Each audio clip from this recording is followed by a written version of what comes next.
Chapter 44. Stop this outrageous purge. The next morning, as I gulped down my oatmeal, Mother kept her promise and called Liz's house. Her mother answered. "Miss Fullerton?" said Mother. "This is Miss Nisbet, Marley's mother." Liz's mother talked for a long time. The oatmeal sat like a lump in my stomach as I waited to see what she would say. I know, Mother said finally. "We've forbidden Marley from meeting Liz in person, too. But to deny them all contact seems to be inviting rebellion, don't you think?" Miss Fullerton talked for a moment longer, then finally Mother handed me the phone. "You have 5 minutes." "Hi," said Liz when I put the phone to my ear. "Hi," I said. "Are you okay?" "Yeah, Daddy and Pastor George sat up all night on the porch, but nothing happened. They got a schedule all worked out for the rest of the month." "Sounds scary," I said. "Yeah," said Liz. "How are you doing?" "Daddy was going to send me to Pine Bluff to live with Judy, but Mother and I convinced him not to. I can't see you anymore, though." "Yeah, me either. Mama made me swear, and if I disobey, I have to go live with my Aunt Ida and her 15 cats in Atlanta." 15. A 3x3 magic square adds up to 15 no matter which way you look at it. Up, down, or diagonal. No matter which way I looked at our situation, I could come to only one conclusion. "Are we going to be able to stay friends?" I asked. "I mean, if we never get to see each other?" "We can talk on the phone," Liz said. "We didn't see each other much anyway." And I remembered that while a traditional magic square only adds up to 15, if you use a number twice or leave one out, you can make a square that adds up to something else. You can even make a multiplication square or a square with letters. It might not look like a regular friendship, but maybe we could find some way to be friends.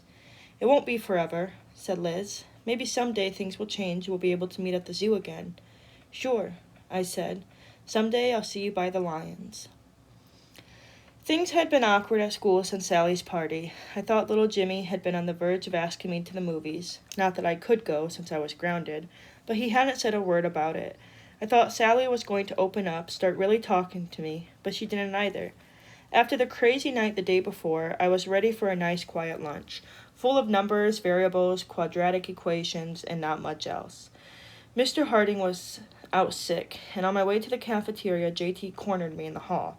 "Why'd you call the police?" he demanded, holding up an arm, blocking my way. I ducked under his arm and continued walking. "Marley!"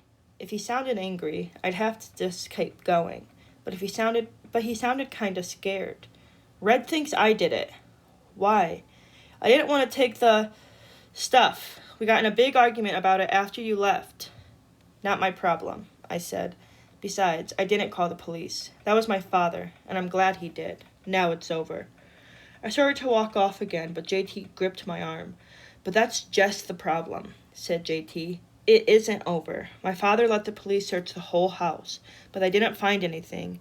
Red has stashed it in the shed, but I guess he moved it because when the police looked there, it was gone." My fingers and toes suddenly went cold. Daddy had been on the phone with Sergeant Pike the night before. He didn't say anything when he hung up. I assumed that meant everything was okay. "Red still has the dynamite?" JT nodded. "At Sally's party, the things you said, I did like Liz, before I knew. And while I don't want to go to school with, I don't want to get anyone hurt." I didn't want that either. "I shouldn't have followed you into the woods," JT said, "but it was Red's idea." "JT," I said gently, "you're 13. Your brother is not an excuse. It's time for you to start thinking for yourself." I strolled off then. I think I looked all confident, like I was sure it would work out, like I didn't care. But that wasn't true. It was my fault. If I had stayed away from Liz, and I didn't go to lunch, I might have looked like I thought everything was okay, but I really went to the bathroom and cried. When I got home from school that afternoon, both of my parents were sitting in the living room with Dr. Agar and Miss Winthrop.